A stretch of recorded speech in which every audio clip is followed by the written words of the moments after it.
Bonjour et bienvenue dans notre série Nous Entrepreneurs. Je suis Eliane Hippo, je suis business coach à Paris et j'ai l'énorme plaisir aujourd'hui de recevoir Antoine Driard, fondateur de la société Roshare. Est-ce que je l'ai bien prononcé, Antoine? Au moins aussi bien que je pourrais le faire. Bravo, Yann. Merci. Et donc, j'aimerais, Antoine, te souhaiter la bienvenue sur cette interview et te poser une première question. Première question, est-ce que tu peux te présenter et nous parler de ton parcours entrepreneurial, s'il te plaît? Merci, Yann. Alors, je vais passer très vite sur ce qui précède l'entrepreneuriat, mais je dirais que j'y suis allé par étapes. J'ai commencé par travailler dans des grandes sociétés. J'ai commencé ma carrière chez Microsoft, puis chez Dell. J'étais assez loin de l'entrepreneuriat, puisque c'est pas moi qui ai créé ces sociétés. Ensuite, je suis passé par une étape intermédiaire probablement, puisque j'ai créé la filiale française d'une société américaine qui s'appelle Halfpoint, qui est un éditeur de logiciels dans l'écosystème Microsoft. J'étais le premier salarié en France.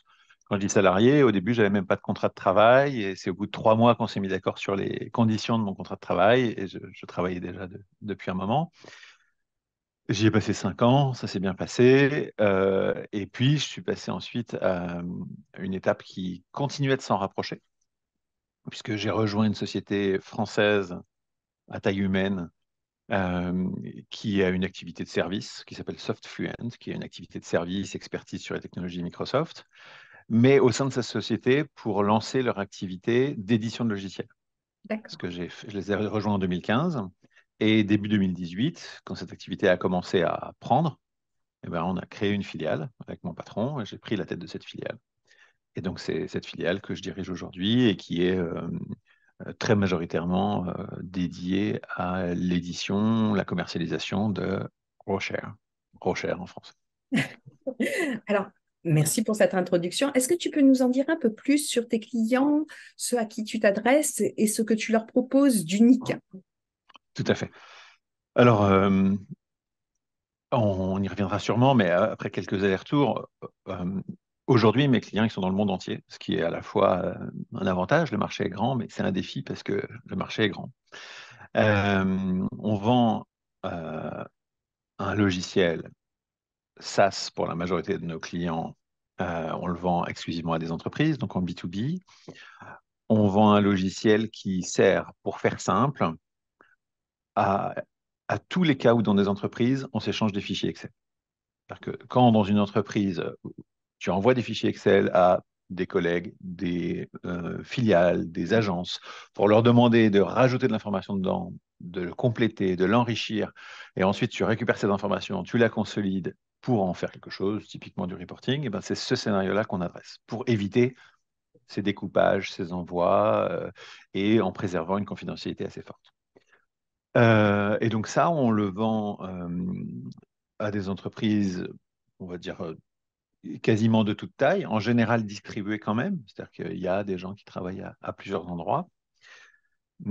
Pour donner quelques exemples peut-être, aujourd'hui, notre plus grand client, c'est CaixaBank, qui est la plus grande banque de détail espagnole, et il gère toute la sécurité de la banque, tous les incidents de sécurité et tous les plans d'amélioration de la sécurité dans des tableaux recherche. Mais on a aussi parmi nos clients un réseau une TPE, un réseau de conseillers en gestion de patrimoine qui gère les échanges avec les conseillers en gestion de patrimoine, avec notre outil aussi. Et donc là, c'est de l'échange d'informations commerciales, contractuelles, du paiement de commission, et des choses de ce type-là. Voilà, je ne sais pas si ça Ça donne répond une à la idée. question, mais alors ça en amène une autre. Ça doit être extrêmement volumineux de réussir à avoir toutes ces données et extrêmement sécurisé également. Alors, c'est assez volumineux, mais on n'est pas non plus une plateforme, une base de données d'analyse de gros volumes de données. Donc, ce n'est pas si volumineux que ça. En revanche, le côté sécurisé, oui, c'est clairement le cœur de notre proposition de valeur, puisque l'idée, c'est que dans nous on parle de tableau, hein, mais dans un tableau, ça ressemble à un tableur. Hein. Dans un tableau, chaque personne qui se connecte ne va voir que les données qui la concernent. D'accord. Donc, je vais voir que certaines lignes, que certaines colonnes, au lieu de tout voir. Et donc, évidemment, si je veux qu'au sein même de mon équipe, tout le monde ne voit pas tout, eh ben, il est critique que les gens qui ne font pas du tout partie de mon abonnement ou pas de ma société, eux, ne voient absolument rien. Et donc, oui, on porte particulièrement attention à la sécurité, que ce soit l'authentification, le cryptage des données, mais aussi une gestion très fine des droits d'accès avec des fonctionnalités assez uniques dans ce domaine-là. J'ai un exemple, une grande société française qui malheureusement ne veut pas donner son nom, qui a 85 filiales, qui n'a pas de système d'information RH unifié. Et ils se sont rendus compte qu'ils ne savaient pas vraiment combien gagnaient dans le détail, année après année, tous les dirigeants de leur filiale. Et comme il n'y a pas de SIRH unifié, ils s'apprêtaient à envoyer des fichiers Excel aux 85 responsables RH des 85 filiales, remonter tout ça via des fichiers. Et puis, il n'y a quasiment personne dans le groupe qui est censé voir la donnée consolidée. Elle est très, très, très sensible. Et donc, est-ce que c'est quelqu'un d'aussi gradé qui va passer son temps à faire des copier-coller avec des risques d'erreur? Eh ben, donc, ils ont pris notre logiciel, on a envoyé le même lien à 85 personnes. Chacun saisit en ne voyant que ce qu'il y saisit. Et la personne au RH au siège, qui reporte à la direction du groupe, elle voit tout en temps réel. Et ben même eux, au début, ils ont mis un petit instant à se dire, mais vous êtes sûr que personne ne verra les données des autres? Oui, oui, on est sûr. On a fait des exercices et des preuves pour le leur montrer. Et c'est vraiment le cœur de ce qu'on propose. D'accord. Alors, on va imaginer que je sois une PME. J'ai trois points de vente différents et j'aimerais pouvoir consolider comme cela des données pour savoir où je vais, comment je vais, quelles sont les promotions à réaliser en interne. Donc, je fais appel à toi et je crois que tu places l'humain au cœur de vos préoccupations. Donc, comment ça va se passer concrètement? Je t'appelle et puis, qu'est-ce qui se passe? Alors, effectivement, aujourd'hui, quand on doit choisir un logiciel, souvent le choix, c'est entre euh, un logiciel dédié à son métier, on va parler plutôt d'un progiciel en général, voire un ERP, c'est un gros projet complexe. La mise en œuvre passe par des consultants, des semaines ou des mois de travail et des gros budgets. Ou alors on prend un outil tout simple sur le web qui coûte pas très cher et en revanche, le chef d'entreprise dans une PME, il est tout seul face à son logiciel et il n'a pas forcément le temps d'apprendre à le maîtriser, le configurer et l'utiliser. Nous, on vient se positionner un peu entre les deux. C'est-à-dire que c'est un logiciel qui est facile à prendre en main, qui a un coût transparent affiché sur le site web, c'est un abonnement par mois et par utilisateur, mais on propose quand même de l'accompagnement. Et c'est effectivement quelqu'un de mon équipe ou moi-même qui allons passer de quelques heures à quelques jours, donc c'est quelque chose de bref et donc abordable, à comprendre le besoin, à configurer et à personnaliser notre logiciel pour qu'il soit prêt à l'emploi. Et s'il faut, on formera les utilisateurs, même si la plupart du temps, euh, ils n'en ont pas besoin.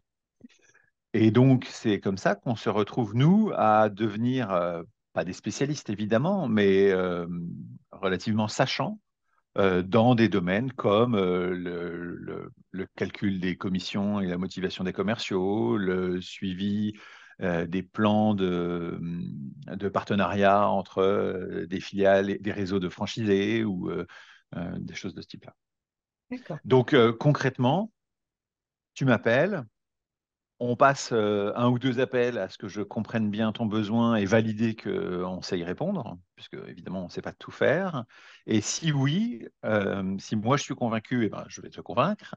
Et à partir de là, je vais te faire une proposition qui consiste en un abonnement à notre plateforme, c'est le cœur de ce qu'on fait, et quelques heures ou quelques jours d'accompagnement. Et tout ça va se faire dans les jours qui suivent, si tu as la disponibilité, pour que ce soit opérationnel en général la semaine suivante ou la semaine d'après.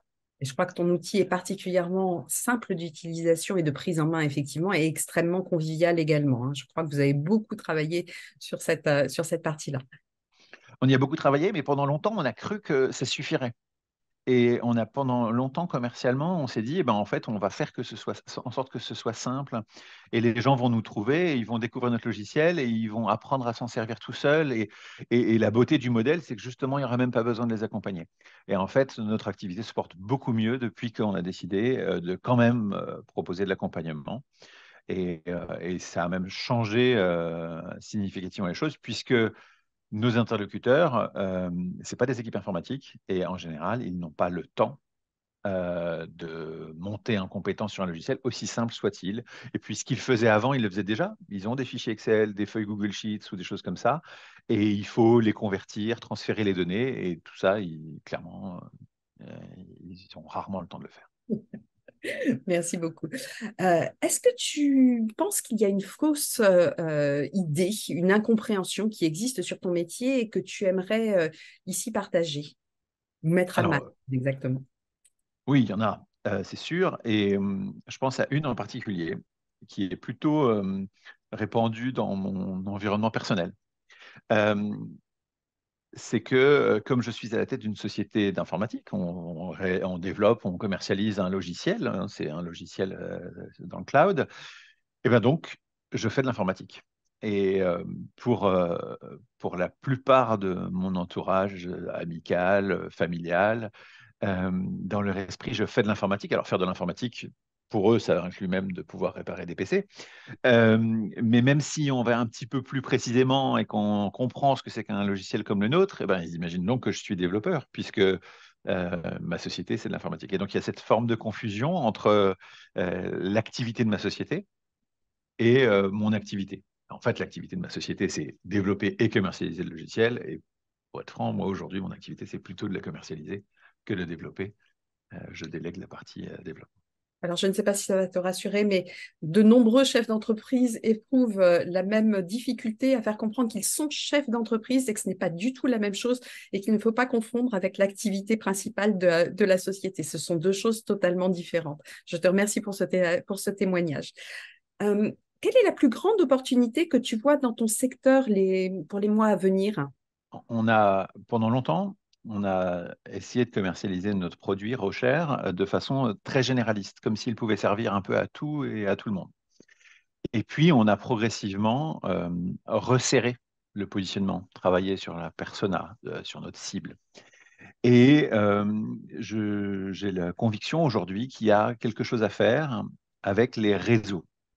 Ça peut être des réseaux de franchisés, ça peut être des réseaux de distribution qui ne sont pas forcément en franchise, mais à partir du moment où j'ai plusieurs entités qui travaillent en réseau.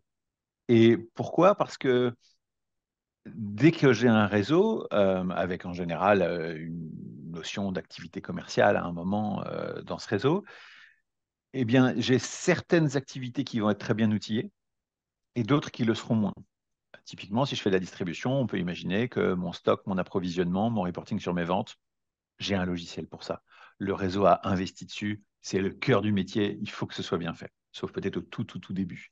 En revanche, je vais avoir d'autres actions sur lesquelles j'ai besoin d'avoir du reporting, de la visibilité, et qui peuvent être aussi importants, euh, mais qui sont moins bien outillés et qui donc on pratique dans des tableurs. Et donc voilà, moi je pense que c'est ça, et on voit bien hein, qu'il y a de plus en plus d'enseignes qui sont dans des réseaux et même dans du B2B.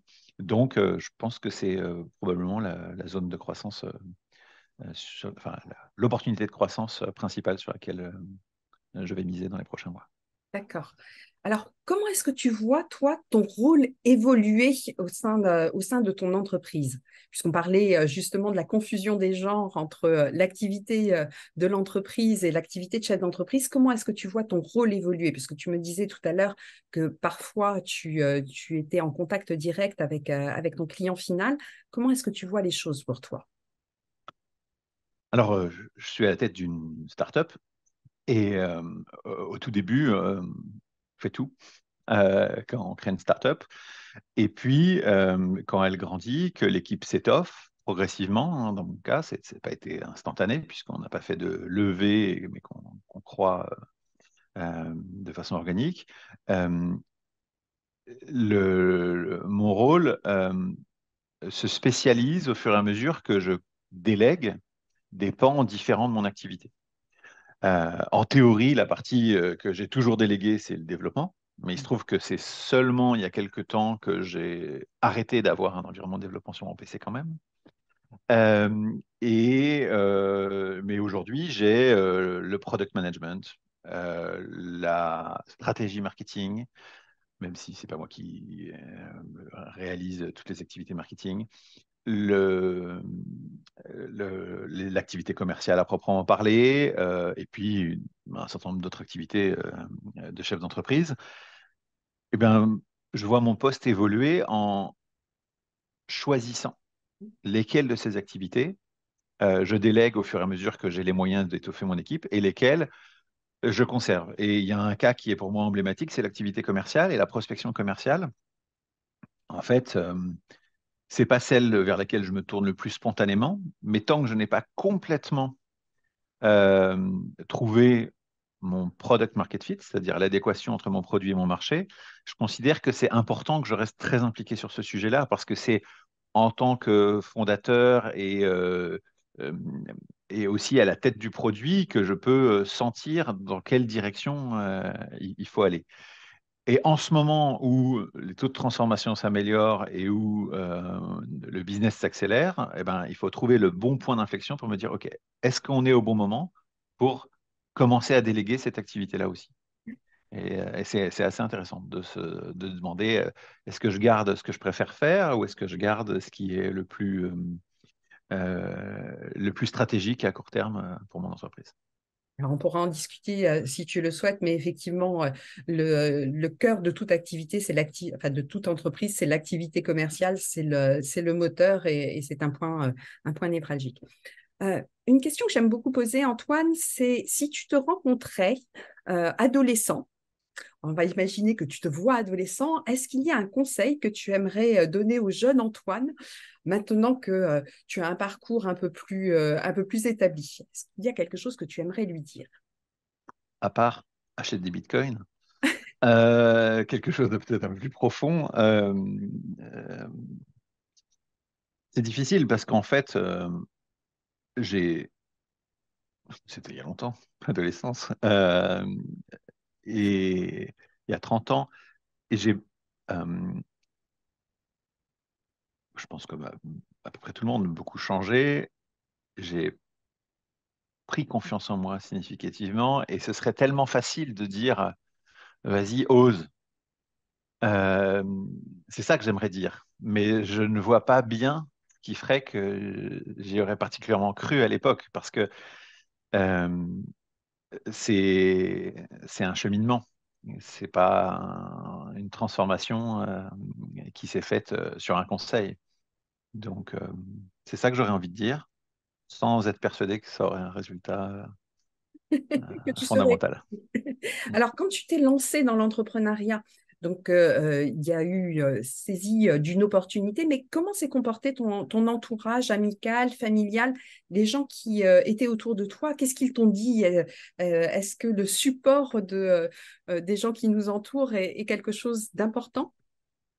Alors oui, c'est important. Euh, mais c'est pas quelque chose. Enfin, ça renvoie à chacun des choses différentes. Et chacun est plus ou moins familier avec l'entrepreneuriat. Et j'ai eu globalement un support franc. Mais il y a eu certaines réactions un peu étonnantes pour moi qui étais déjà engagé dans cette direction-là, comme ah, tu vas mettre de l'argent dans ton entreprise. Moi, je pensais que c'était l'entreprise qui devait te donner de l'argent. Euh, ou aussi des retours de certains proches d'autres entrepreneurs qui m'ont dit, ou qui ont dit à ma femme, attention, attention à garder un équilibre vie perso, vie privée, puisque quand on est entrepreneur, bah, ça devient à proprement parler, par définition, sa boîte et on est prêt probablement presque à tout faire pour qu'elle réussisse. Et donc, il y a un risque de se laisser envahir par l'entreprise. Mais ce qui est bien, c'est que j'ai entendu ces conseils et donc, en général, sauf période particulière, j'en tiens compte. Tu en tiens compte. Oui, alors tu n'es bien évidemment pas le seul à avoir eu ces réflexions sur les risques qu'il y a à devenir un entrepreneur. Et nous avons l'habitude de dire qu'un entrepreneur, c'est quelqu'un qui prend un risque certain pour un résultat incertain. Et les belles réussites que nous avons en France et que nous accompagnons nous montrent que le chef d'entreprise, une fois qu'il a bien mesuré effectivement quel était son produit, quel était son marché et a la véritable volonté de se lancer, eh bien, ça donne quelque chose qui est particulièrement enthousiasmant et je te remercie pour ce témoignage. Une dernière question, Antoine. Est-ce que justement, il y a une question que je ne t'ai pas posée et que tu aurais aimé que je te pose? Elle n'est pas facile, celle-là. Il y a tellement de choses à dire sur l'entrepreneuriat. Euh, c'est une fois qu'on y a goûté à l'entrepreneuriat, euh, qu'est-ce qui fait, et est-ce que quelque chose fait, et qu'est-ce qui fait qu'on reviendrait en arrière? Ah, très intéressant. Alors, évidemment, il y a une notion de réussite et d'échec qui peut guider et des besoins matériels qui font que si on n'a pas réussi et que on n'a pas les moyens et les idées de relancer un nouveau projet tout de suite, ça peut être le cas. Mais imaginons que la sortie, on va dire, l'aventure entrepreneuriale connaisse une fin qui ne soit ni de devenir multimillionnaire en n'ayant plus besoin de travailler, ni de se retrouver à Pôle emploi, mais quelque chose d'intermédiaire où finalement il faut se retrouver son activité professionnelle suivante en étant dans une situation ni, ni merveilleuse ni dramatique. Et là, qu'est-ce qui fait que on se relance dans l'aventure ou qu'est-ce qui fait qu'on se dit non, en fait, je redeviens salarié dans une petite entreprise ou peut-être même dans une grande. Et je pense pas qu'il y ait une réponse unique à cette question. Donc, dans un sens, merci de ne pas me l'avoir posée. Mais je pense que c'est une question intéressante qui amène à, à réfléchir à pourquoi on est entrepreneur. Et on peut faire le parallèle un peu similaire à pourquoi on est manager. Finalement, ben, on ne s'occupe pas que de soi et c'est une responsabilité dont heureusement tout le monde ne veut pas. Si tout le monde était à la tête de sa propre entreprise et si tout le monde était manager, hein, ça serait difficile. Mais voilà, je pense que c'est